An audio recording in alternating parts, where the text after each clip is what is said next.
After just 5 years of finishing high school, Gary Ott was already Dr. Gary Ott, had earned his medical doctorate.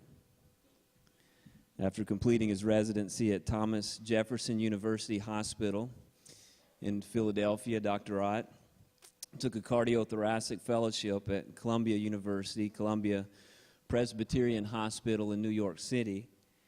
And then at age 28, he performed his first heart transplant. And he continues to perform heart transplants and placement of mechanical cardiac assist devices at Portland's Providence Heart Institute, where he's the surgical director of the Center for Advanced Cardiac Disease.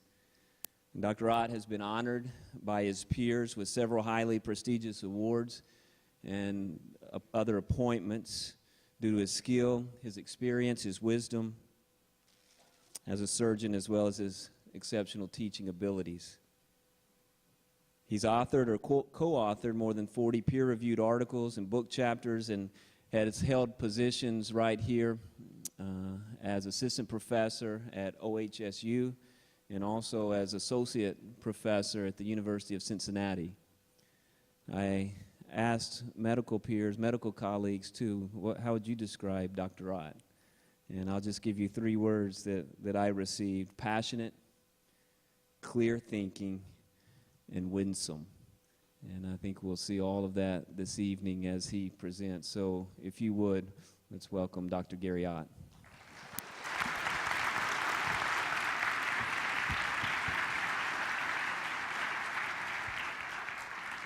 Thanks so much for the warm welcome. That's a lot said about not as much as you think. But, you know, since I was a teenager, what you heard, I've been involved in the practice of medicine, the science of science, and the study of the natural world. And what happens is when you get into something like that at a young age, you kind of focus your thinking down into a smaller area. And that happened to me as well, because before I was 20 years old, I was starting to hear some things from my colleagues about what type of specialty you should do. And for those of you who know about medicine, you know that there is a time when you have a separation between the surgical specialties, which is like cutting on people, and the internal medicine part where you use drugs and other counseling things to help people get better. And I can tell you after experience that both of these are quite valid. But when you start out young, you think like, well, there's only one way to do things. And so my colleagues would start propagandizing me with these little sayings. So they say, hey, Gary, you know, to cut is to cure. The way to heal is with stainless steel. Okay? How about this? Never let the skin stand between you and the diagnosis.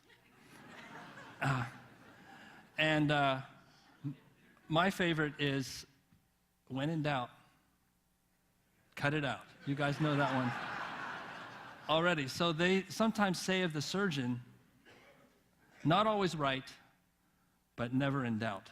And so sometimes we go through life like that. And it's a little paradigm for what I'd like to discuss tonight. And that is the supposed conflict there is between science and faith. Now, science is a great tool. Science is a gift given by God to man. Do I have to restart this? That has great utility.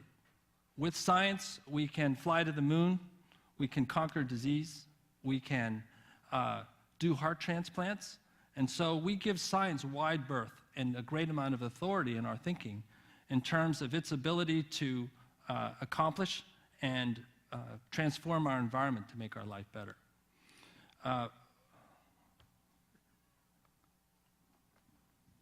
So what I'd like to discuss today, and I'll jump all the way to the end to tell you where we're headed, is that there is science. It's a great tool, but it is not everything. There is something beyond science. Where we want to be is beyond science, but not beyond reason.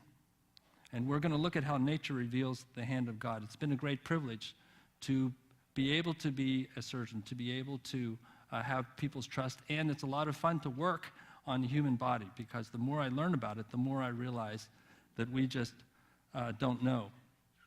What we see, these are some of the things I was telling you about, is that science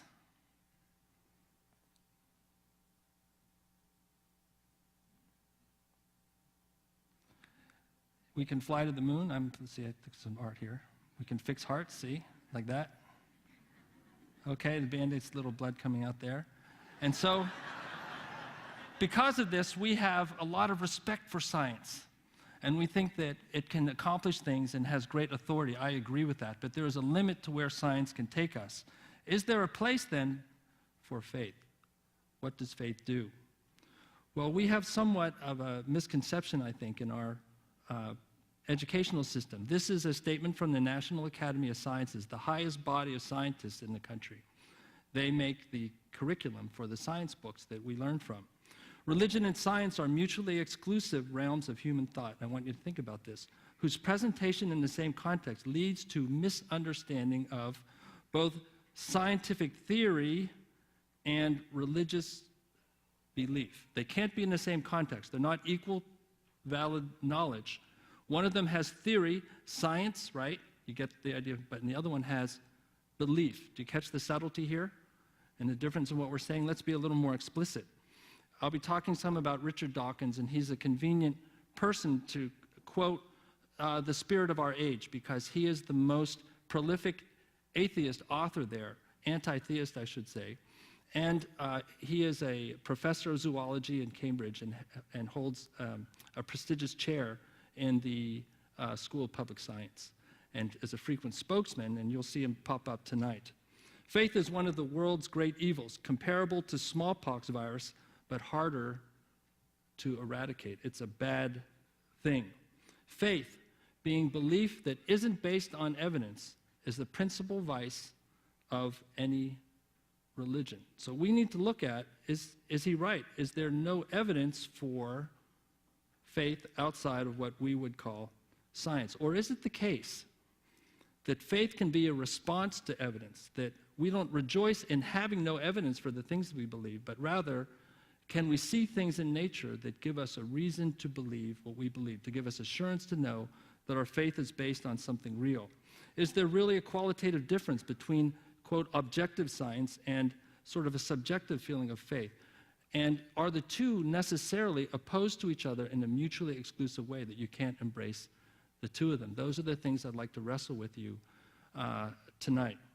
Just like every disease can't be conquered by surgery, even though surgery is a valid and good tool, every truth cannot be approached by, encompassed by, and defined by what we call empiric science. The science that I love is knowledge that is applicable and is true truth. It is a little different than scientific naturalism or scientism in saying that science is all that there is. Carl Sagan said it this way: the cosmos is all there is and all there ever will be. There's nothing outside what I can measure, see, and touch. Or is there evidence of design in our bodies and in what we observe in nature? Time magazine famously put this out there: is God dead?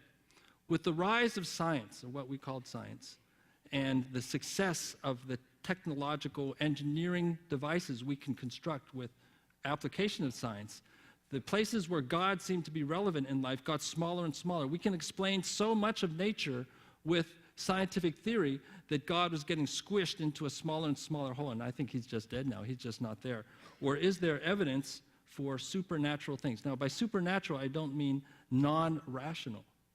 I mean something beyond what you can taste, see, measure, and touch. How did this get started? Just a brief walk backward in history. This is a famous philosopher by the name of David Hume. He lived, as you can see there, in the early 18th century, and he stressed empiric knowledge. Empiric means what I can measure, what I can put in a test tube and put in a balance and stretch out on a ruler and measure. And if it's not scientific in that way, it can contain nothing but sophistry, which means empty talk and illusion. And so he laid out some ways that we can test our knowing if we know. The fancy word for that is epistemology. You don't have to remember that, except how do you know you know? Well, he said, you know if you can base this reasoning on mathematics, if it's based on facts and experiments, something reproducible I can do over and over, and if it doesn't meet that standard, then what? Purge it from the library and commit it to the flames. We're going to censor it. We don't want that kind of talk here if you can't measure it. Now, that led to some expansion of that thinking, which is very prevalent in our schools and universities today. You can't know something unless you can prove it scientifically. Religious and ethical claims of right and wrong can't be tested in the lab or measured quantitatively. Therefore, they cannot be known. Or as I've been told, or my daughter's been told at her school, if I can't measure it, well, it doesn't exist. It's not a reality. Science is therefore the only rational and valid way to understand truth. Anyone see a problem with that statement? Science is the only way we can know truth. Well, those statements have something in common with these statements. There's no such thing as truth. Wait a minute. What did you just say? Are you speaking a truth? There are no English sentences. I don't know about that one. There are no absolutes. Are you sure about that? Are there any exceptions to that? Or is that an absolute statement? You can't know something unless you know it scientifically. See, there are statements of scientific fact, and there are statements made by scientists. Two different things. We have to be careful when we mix philosophy with empiric science. You can't know something unless you can prove it scientifically is something called a self-refuting statement. And this means that not only is it not true, but it can't possibly be true because it contradicts itself. The utterance of that statement is nonsensical. It's a non-starter. So I'd stop right there. That statement cannot possibly be true. So let's illustrate what we're talking about here. Some of you are like me. I started drinking coffee in college to stay up all night, right? But now I need a cup in the morning or else I am a grouch. And some of you that work with me here know that I'm kind of nasty in the morning. Okay, so I have to have coffee in the morning. My wife, knowing that, would always have coffee out for me. So I might ask myself, that cup of coffee on the counter when I come downstairs, where did it come from? Okay, cup of coffee smells good, right? Well, some water dripped through these ground up coffee beans and went through the paper filter. They went down into the pot, and then delivered into the cup, I had a steaming cup of coffee. That's where the cup of coffee came from. Or did it come from the barista? Or in this sense, my lovely wife, Cheryl. Okay? Now, I'll let you in on a secret that for years I sort of pretended I couldn't really do the coffee maker. So she would come out and she would do it for me, but she's on to me now. She got me one of those Keurig machines. So I can do it myself, so she won't do it for me anymore. But the point of that is, where did the coffee come from? Was it Cheryl, or was it Mr. Coffee? The answer is, well, both.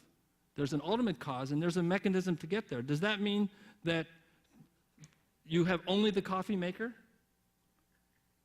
what you can see, touch, and feel, or was there a Cheryl behind there who set the timer, got the thing going, and got everything going? You have to start thinking a little bigger than what we see and touch and feel. Now, I open the front door, and there's this thing on the stoop. I bring it inside, and I put it on the kitchen counter.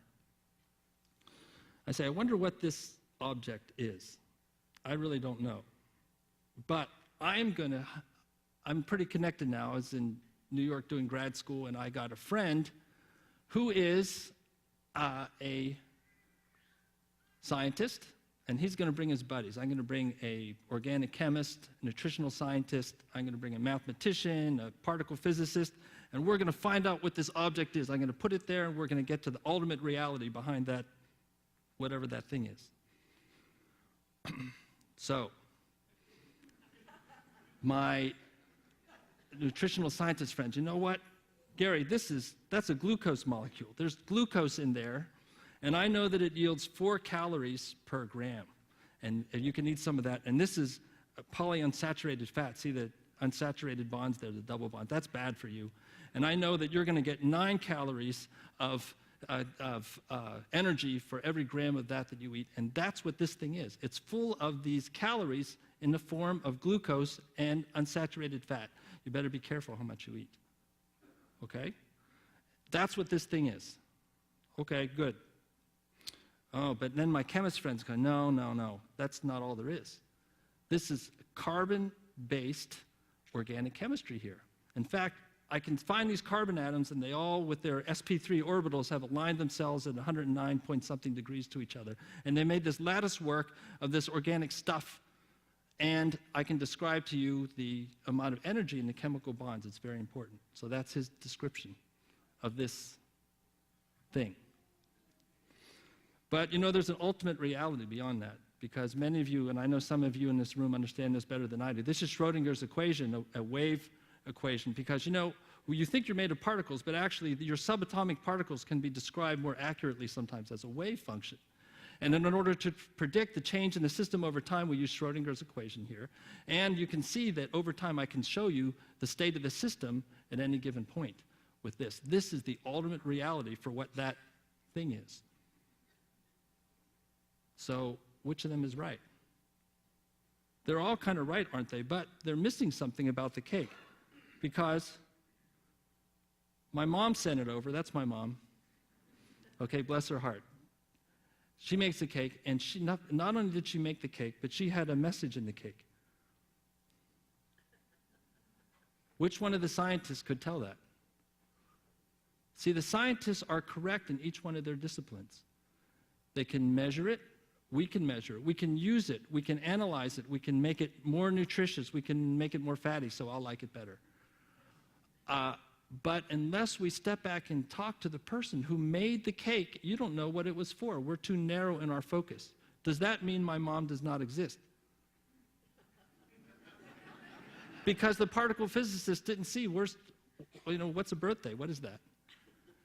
But you miss the point of the whole thing. You miss where my mom wanted to do that. Christianity is consistent with the story told by science, but it takes the story further, of which the full story, see, is told by the creator of the cake, and science is just a part of that. We can understand the rock behind, the chemistry of the rock behind monkey face rock. We can analyze it. We can know all about its composition. We can know about the coefficients of friction with the wind and the water and the rain over a period of time.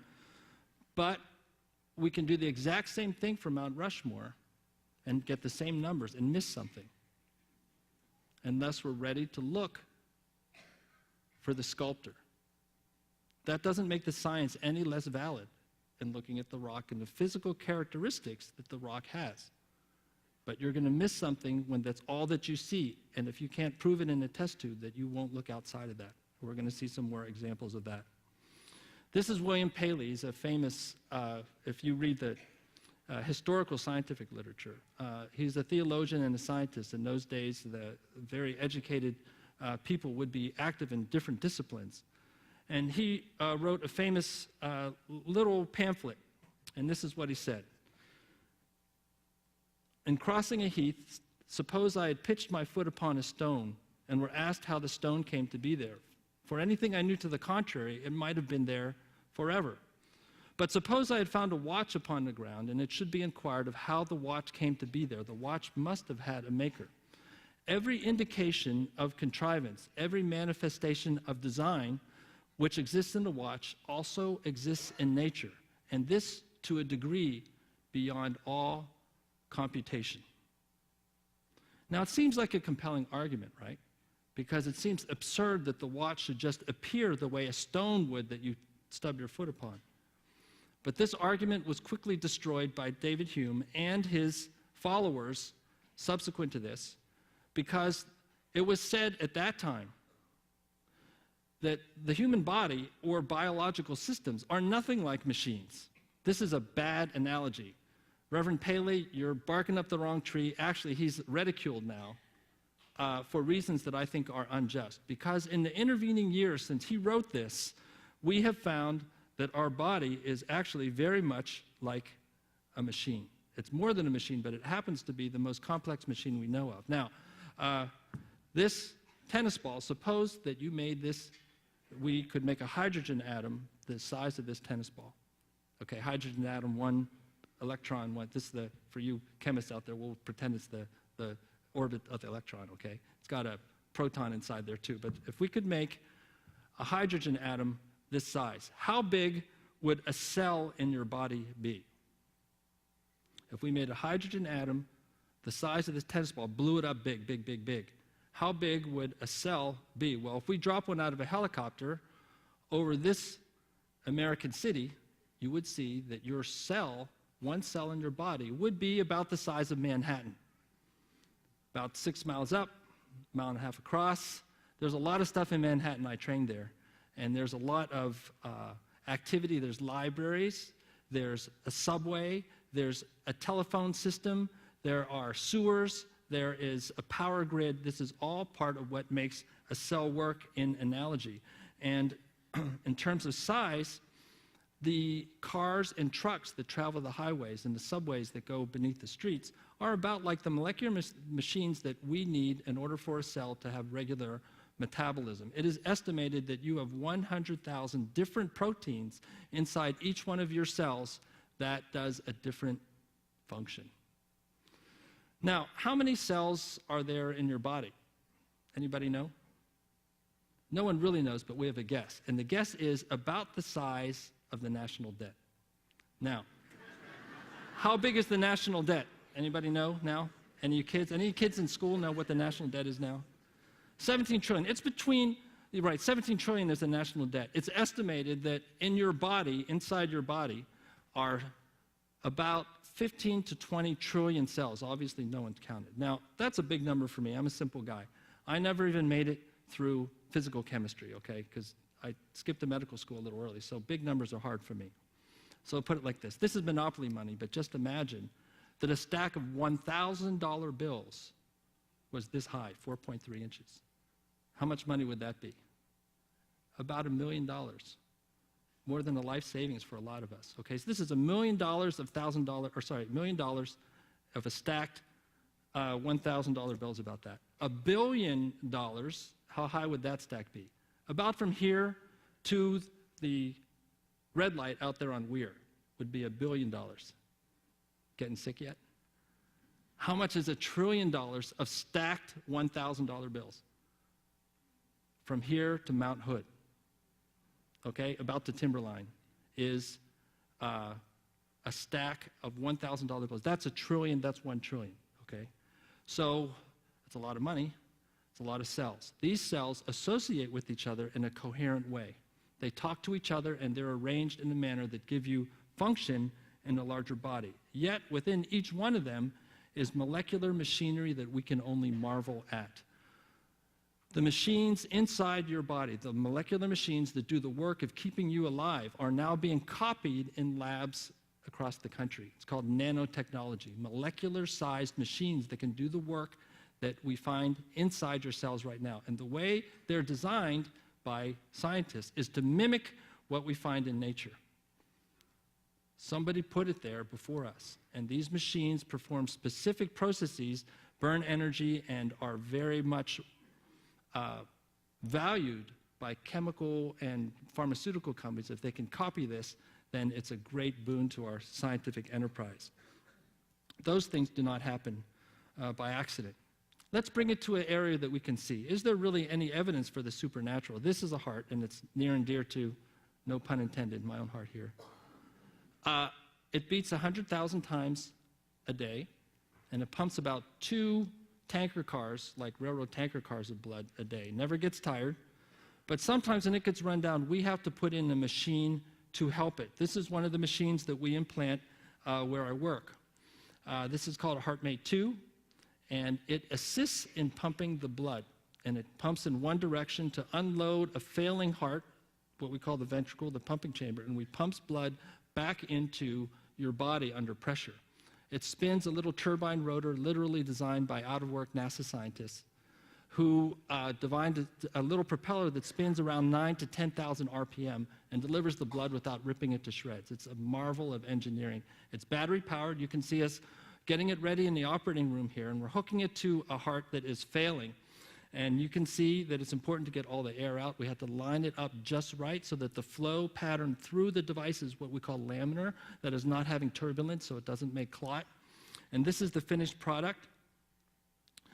You can see that this blood will come out from this direction, from the end of the heart, and go out to the patient's body like this. The patient's head is up here, and then a feeder down here. So we're looking up into the chest, and this thing is delivering blood in this way. This thing is expensive, and there's no doubt that it is designed. The only blood pump proven to work longer than this one is the real heart. But they say they're getting closer. It illustrates an interesting point, because sometimes I hear this. I hear people say, well, time plus chance can achieve this, and incrementally we don't have a great heart, but we're going to have a better one as we work further. And that shows that this could have occurred over time. I said, no, this is the exact opposite. You're proving my point. Because it is not randomness that made this pump. Every time we've had a patient unscrew the back of their controller and want to monkey with it, something really bad happened. Randomness is not a friendly thing to a pump like that. What about the eye?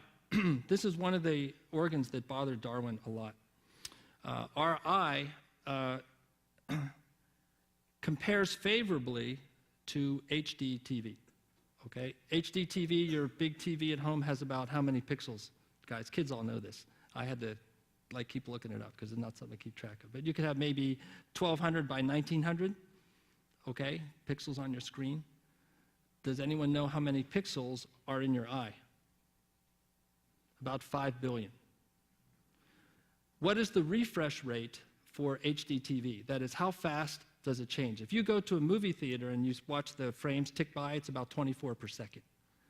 In HD TV, it's between 44 and 60 hertz, that is frames per second. Your eye changes 60 times per second, giving 5 billion pixels per view. So what does that mean in terms of chemistry? This is George Wald. George Wald is a Nobel laureate from Harvard who spent his life trying to figure out how your eye could sense light and how it could sense motion coherently and how fast that occurred. And he was actually a quantum physicist, and it needed some quantum math that I really don't understand. But the important thing is that in each one of the cells in the back of your eye, your retina, there's a molecule that is sensitive to having a single photon, which is a packet of light energy. When it hits it, it can receive it. And that little purple part in there, when it receives one photon of light, a very small amount of energy, it switches its chemical configuration from what we call a cis to a trans, which means flipping its stereochemistry. It doesn't change its composition, but it changes its shape when it's hit by a single photon. When it gets hit by that, the protein that it's bound to, called rhodopsin, also changes its three-dimensional chemistry, and that signals to a group of other proteins, 30 in all, down this chain, to send a signal to the back of your brain saying a photon hit me here. All that occurs 60 times per second. So, when George Wald started his research, he said, we cannot accept supernatural creation on philosophical grounds. We'll rule that out, because science can't speak to that. Therefore, we choose to believe the impossible, that life arose spontaneously by chance. He said, it's unlikely, but I'm going to study it. He studied it for 30 years to come up for what you just saw, and did the quantum physics necessary to do the mathematical calculations. And look what he said 30 years later after studying this. Now, he is not a theist in the sense that maybe I am. I wouldn't claim that of him. But he did say something spectacular after he published his data.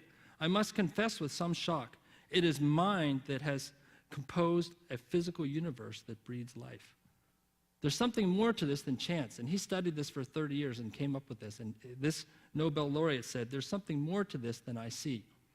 And we need to do the same thing, kind of. And I'll put it into this. I borrowed this analogy from John Lennox, who you'll hear more from tonight. Suppose we went to, say, the village where my grandfather's from, never saw a car before. And he comes out of his dirt house, which is what he had, dirt floor house, and comes out and he sees this. Okay, what's this? Model T, right? And look what it says on the front for it. And someone told him, there's a little Mr. Ford in there that makes this car go. If you feed him some of this fuel and you turn this key, it makes him happy. And the car will go for you. And when you turn the key off, you'll put him to sleep. And he goes, okay, that sounds good to me. And he does that for a little while. But then he gets a little interested in the car. And he takes the engine apart. And he says, you know what? There are 4 cylinders in here. And I can figure out what their compression ratio is. Oh, and look, the fuel that I was giving, the food I was giving to Mr. Ford here is actually gasoline. In fact, I don't see much of a Mr. Ford here at all. Maybe Mr. Ford just runs the brakes. So Mr. Ford's area of influence is getting smaller as I understand the engine better. Then I find the distributor cap. I understand the electrical system. I do find the braking. Oh, I know now the mechanism for how the car works. I can write it in the manual. I can pass it down. I can drive the car when I want. I can fill it up with fuel. I can even repair the car. Therefore, there is no Mr. Ford. Do you see what's happened here? We can confuse mechanism with agency. We can understand the mechanism of how our eye works. We can understand the mechanism and the physiology of how our heart works, how the muscles replenish themselves, how the ATP and the energy is used inside the chemical reactions that allow life. And as we do that, we marvel and we say, now that I see how it works, there's no Mr. Ford. But if we understand that that information came from somewhere, we see Mr. Ford even more clearly. Is there any evidence for the supernatural in these things of biological constructs? Well, David Berlinski is a fellow at the Discovery Institute. He said this: an act of intelligence is required to bring even a thimble into being. Why should the artifacts of life be any different? If we really are machines, maybe William Paley's argument does stand up. And in fact, we were thinking that until, this guy showed up. Who's this? Darwin. Okay, so when Darwin came, remember what was said of him, or is said of him.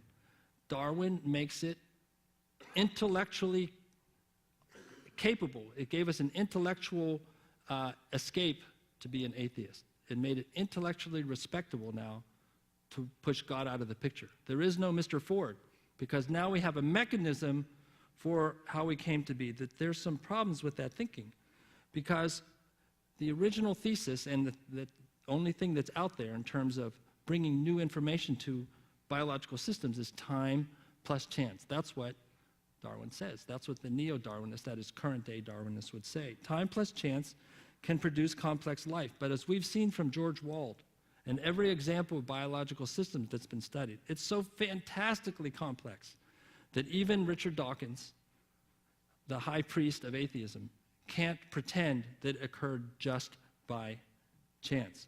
We know that tinkering to something that works very well always makes it worse, okay?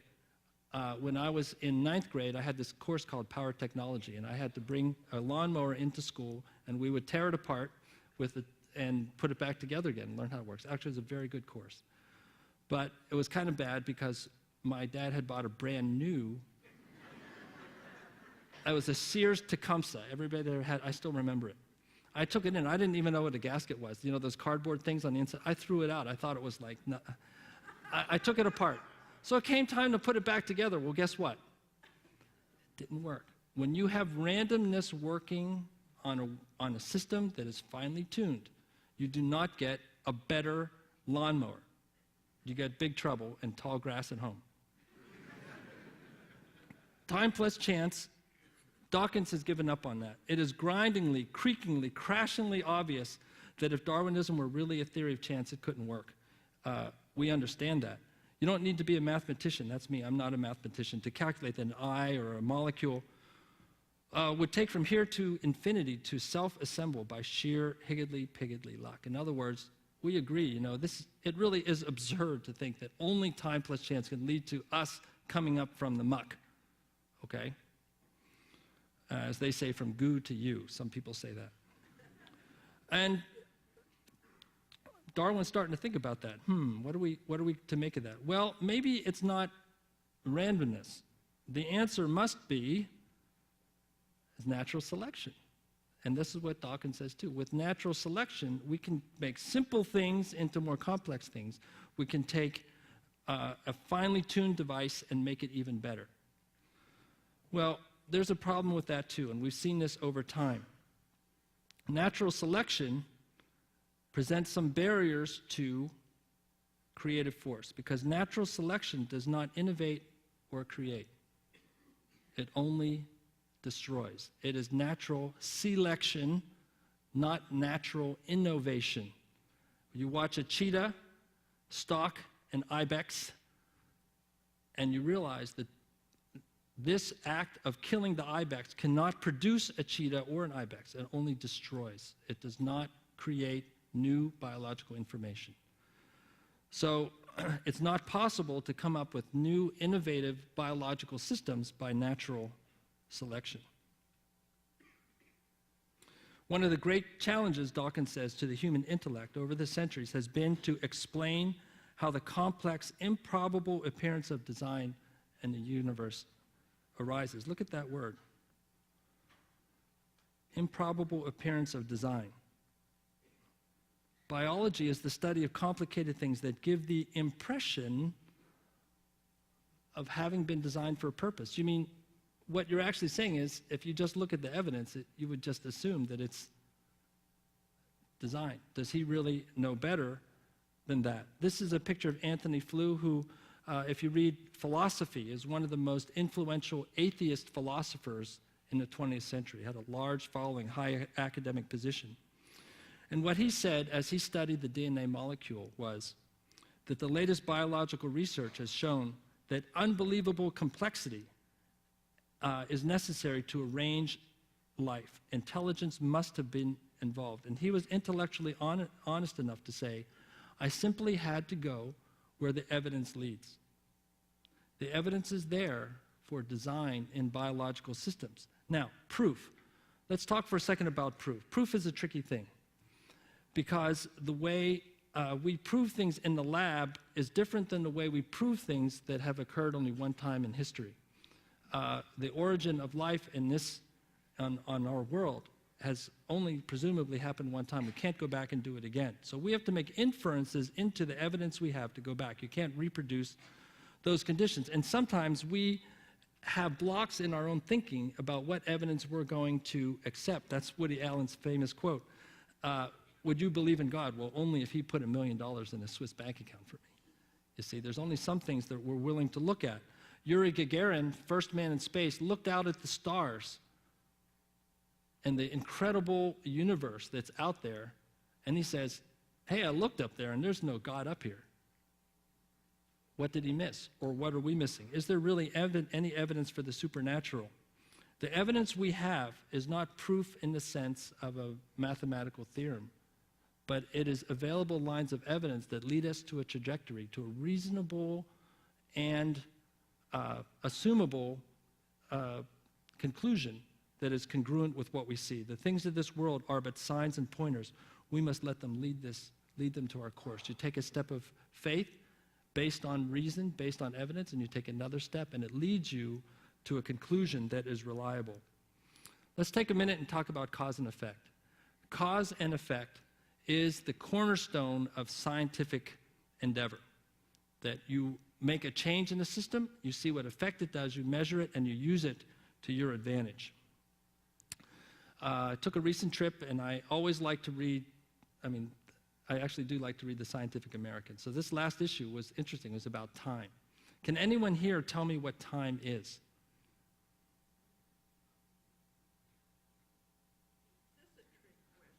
Is this a trick question? It is kind of, because actually, a famous scientist was asked that question, what time it is, and there was this pause.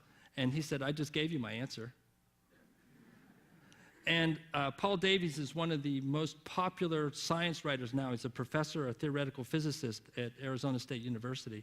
And he admitted in this article, this is the current issue of Scientific American, he says, to be honest, neither scientists nor philosophers really know what time is or why it exists. We know that we need it, and we know that we're limited in time. And another thing that we know about time is that it had a beginning.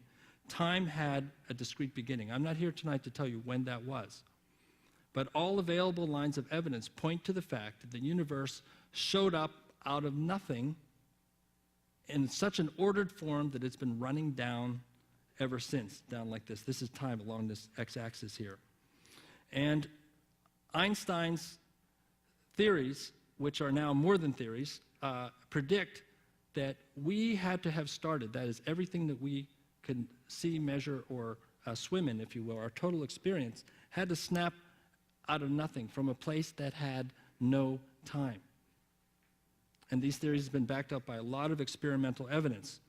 It's interesting that if you look at Stephen Hawking, some of you have read his book, A Brief History of Time, very popular science writer, but he's right at the top, the cutting edge of physicists now. In fact, he holds the chair in mathematics that Isaac Newton used to hold. This is what he had to say in his seminal paper in 1970, when he put together what Einstein was talking about with how the universe had to have started out of nothing at a discrete time. And he said, if mass exists and relativity reliably predicts, that's the theories of Einstein, which are well established. Your cell phone and your GPS couldn't work without these theories being true. Then space and time must be created by some causal being, that is, something that can act, that transcends or operates outside of space and time. This is the Lucasian Chair of Mathematics at Cambridge saying this. Read that again. There must be some causal being that transcends or operates outside of space and time. Fred Hoyle is a famous astrophysicist, also British. He had this to say about the fine-tuning of the universe and the Big Bang. He said, it is as if a super intellect has monkeyed with physics. Now I ask you, let's put this together. A super intellect that can monkey with physics that transcends or operates outside of space and time. That doesn't leave a lot of candidates.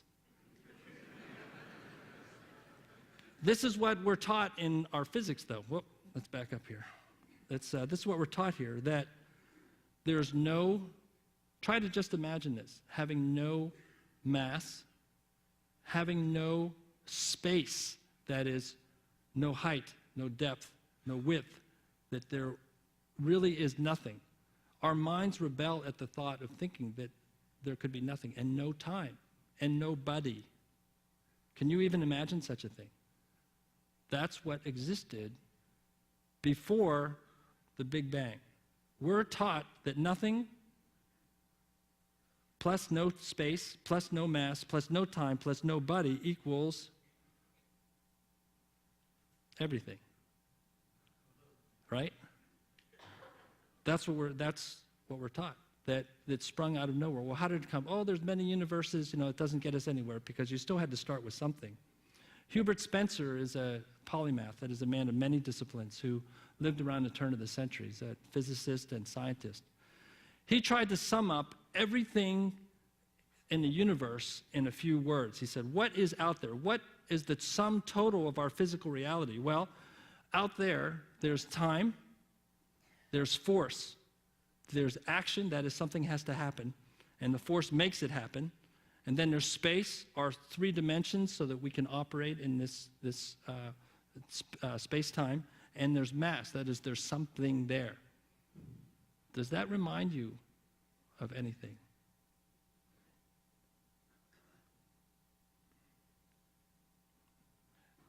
We're going to go back and say hello to Hubert Spencer again, because in the beginning, God, the force, created the action, the heavens, space, and the earth. In the beginning, God created the heavens and the earth. That's a sum total of what we are. Hubert Spencer just had to open the first book of that Pew Bible in front of you to see what he was so cleverly figured out. But God laid it out there for us to know right at the beginning. The Word of God came and created ex nihilo. Ex nihilo means from nothing. No other ancient cosmology, that is explanation for where we came from, allows for and specifies and demands a God who is outside of time, who is not part of the universe. The universe has not always been here. The Bible clearly teaches that the universe came from nothing, brought into being by someone who is not bounded by time. No other ancient cosmology says this. And modern science is backing this up in a big way. God spoke information into that universe. And God said, let there be light. And God said, let the waters separate from the land. And God said, let the waters teem with life. God brought information at each stage into his creation. Our faith, then, is trust in what we have reason to believe is true, conviction based on reason. Hebrews 11 tells us that our faith should be the assurance of things hoped for, the conviction of things not seen. We may not see it, but there's a reason for it. That the available lines of evidence send us in that trajectory of trusting what the Bible says because it's congruent with what we see in nature. Arno Penzias is a Nobel laureate. He worked at Bell Labs, and he's the discoverer of the background radiation, the leftover of the Big Bang. This is what he had to say. The best data we have concerning the Big Bang are exactly what I would have predicted had I nothing to go on but the 5 books of Moses, the Psalms, and the Bible as a whole. The cosmology given in our scripture is consistent with what we see in science. Why is it that we have such resistance to seeing that? We won't read this whole bit, but Richard Lewontin is a Harvard biologist, and what he said basically is that, I'll allow for any of these impossibly improbable stories if I can just disallow having God as a designer. Materialism is an absolute, for we cannot allow a divine foot in the door. That sounds an awful lot like a creed to me. A creed is a statement of faith that may or may not have evidence. Thomas Huxley, who is Darwin's bulldog, the defender of Darwinism in the 18th century, said science commits suicide when it adopts a creed. What does he mean? When we cling to something, call it science, in spite of the evidence. Now we've shifted over into that, what Dawkins said at the beginning of our talk was a vice, a religion based not on evidence. We don't want to go there. He also happened to coin the term agnostic. We won't go into that now, but there's a lot to say about agnostics, if you heard Pastor Scott this morning. So there's a long line of Christian thought that develops the idea that we show our scriptures not to be in conflict with whatever our critics can demonstrate about the nature of things from reliable sources. This is St. Augustine, AD 300. He's saying scripture and what we measure in nature must be similar. Thomas Aquinas, there can be perfect harmony between Bible, reason, and science because God is both the author of the Bible and the creator. If it has the same author, well, they shouldn't be at cross purposes. How about Galileo? Okay, much misunderstood in science and history textbooks. He actually was a determined theist. I do not feel obliged to believe that the same God who has endowed us with sense, reason, and intellect has intended us to forego their use. And a line of scientists, theists, from Isaac Newton to Lord Calvin, would say the same thing. In our present day, I've had the privilege to meet and talk to this scientist on the right-hand side of your screen, Francis Collins, who now is head of the NIH, #1 scientist in the U.S., and the describer of the human genome and was head of the Human Genome Project when our entire chromosomal construction was mapped out by his team. So a very famous scientist. This is what Francis Crick has to say, the director of the Human Genome Project. If you believe that God is the creator, could the truths about nature we discover through science be a threat to God? Is that a problem? Should we be afraid to go into science? For many scientists who believe in God, including me, it's just the opposite. Everything we learn about the natural world only increases our awe of God the Creator. We're not afraid to dig into DNA. We're not afraid to dig into the heart. We're not afraid to find out about the eye. We're not afraid to study geology, space, these things, because they all point to the Creator. Every worldview, whether religious or secular, goes beyond what science or reason can prove. We don't have proof in the test tube. We have these available lines of evidence that all point the same way and give a preponderance of evidence that cannot be ignored anymore. The Bible says that his invisible attributes, his eternal powers, divine nature, is clearly seen, understood through what has been made, so that we're without excuse. See, Christianity is consistent with the story told by science, but it takes it further. Science can see what's in the cake, but it can't tell us what the cake is for. It's valid within its own sphere, so we don't fear it. We don't say bad things about it in that way, but it is not sufficient as a worldview, a meta-narrative, big word. Meta-narrative is that truth that underlies everything that's out there, and this we'll lay out here and close here, is the truth as laid out in God's Word, that God is there and He is not silent, that God speaks to us through what He has made. The Bible tells us that the heavens tell the glory of God, and their expanse declares the work of His hands. There is evidence for God through what He's been made. We call this a general revelation. Their lines go out through all the earth. There's no place that you can miss seeing God's hand in those things. God's works are great. They're studied by those who delight in them. The study of science is a worthwhile thing. Go for it. There's students in this room. Go for it. It's going to declare God's glory. It's a good thing. Now, here's an interesting thing. Everybody, all of nature seems to know that God created. This is what the Bible claims. Ask the beasts, let them teach you. The birds of the heavens, let them tell you. Or speak to the earth, let it teach you. And the fish of the sea declare of you. Who among all these does not know that the hand of the Lord has done this? Now, that's Joseph. Some of you remember Joseph. That's our guide dog. Cheryl was training him. He was bad. But he eventually passed, and we're glad. But I'll tell you what, this dog had personality. If you saw us battling with him out in the narthex, right? Who among us doesn't know that the hand of God is on what He's made? You feel an instant attachment to this machine. You see, it's more than a machine. God left His imprint on everything that He has made. God also reveals Himself through His Word. In the beginning was the Word, and the Word was with God, and the Word was God. He was in the beginning with God. All things come into being through Him. Apart from Him, nothing came into being that we see now. And the Greek word for the Word is logos. Logos is the word used by the Greek philosophers to talk about the rational force behind the universe. The thing that organized and harmonized everything you see is the logos. And this is the word that John used to describe the Word. In the beginning was the logos, this force, this principle that governs the universe. Here we have the theological explanation for the rational intelligibility of the universe, for the fine-tuning of the physical constants that allow us to be, for the beauty of the design and the complexity that we see in nature, in our own bodies.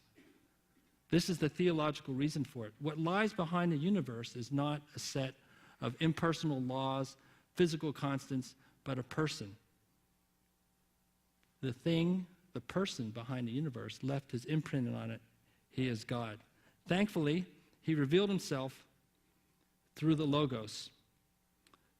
The Logos, the Word, became flesh and dwelt among us. This truth is simple enough for the youngest of our children, yet it's deep enough for enough wonder and devotion to last a lifetime. I invite you to do the same. And thank you very much for your time tonight.